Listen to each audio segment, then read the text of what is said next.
بہت شکریہ صاحبان صدارت، آپ کی اجازت سے وقاص عزیز کا حکم تھا، مجھے آنا ہی تھا، اور پھر بڑا حوالہ کمریڈ کا بھی تھا. میری ان کے ساتھ لمبی ملاقاتیں تو نہیں رہی، ملاقاتیں ضرور رہی ہیں،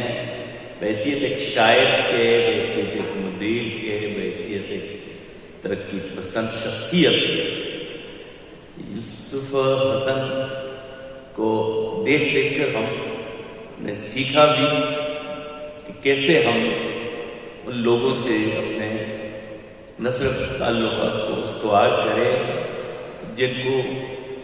ضرورت ہے اس وقت کہ کوئی ان کا جو ایک تصور ہوتا ہے ان حوالوں سے بھی کہ کوئی ان کا بھی ان کے بھی آس پاس ہے. یوسف حسن کی جس طرح میں کہتا ہوں کہ اس کی جو شخصیت تھی،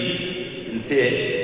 ہمارے مراسم رہے ہیں، یہاں حسام موجود ہے. جب ترقی پسند تحریک کا ایک نئے سرے سے حوالہ آیا، سارے میں آیا، پشاور میں بھی، اور مجھے جو بنے ترقی پسند مصنفین کے صدر کی حیثیت سے اور سرپرست کی حیثیت سے جب کچھ ذمہ داریاں نبھانے کا موقع ملا، تو ان دنوں جب ہم یہاں آتے اور ان سے ملاقاتیں ہوا کرتی تو ظاہر ہے کہ وہ ہمارے لیے میری یاداشتوں میں اس وقت محفوظ ہے. اور ان کے بچڑنے پر مجھے یاد ہے میں نے ایک کالم بھی باندھا تھا، اور وہ میں ایوش کے ساتھ لا سکتا، مجھ سے ضرور پڑھنا چاہتا. میں آج اپنے تئیں اس لیے حاضر ہوا ہوں کہ جہاں اختر عثمان موجود ہیں، روش ندیم موجود ہیں، میں لیکن دوستوں کو دیکھوں، سنوں، اور اپنے اس یار کے بارے میں بات جو بھی دوست کرے گا میرے لیے تو وہ ایک بہت بڑا اعزاز ہوگا اس کا سننا بھی. میں اپنے دل اس لیے آیا تھا. میں سمجھتا ہوں وہ بھی ایک شعر پڑھا گیا، اور اسی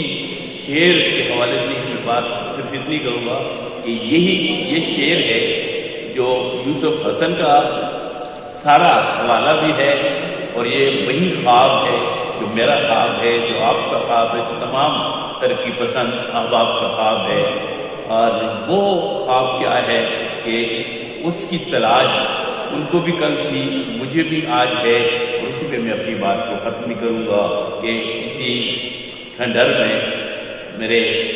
خواب کی گلی بھی تھی، گلی میں پیڑ بھی تھا، پیڑ پر ثمر بھی تھا.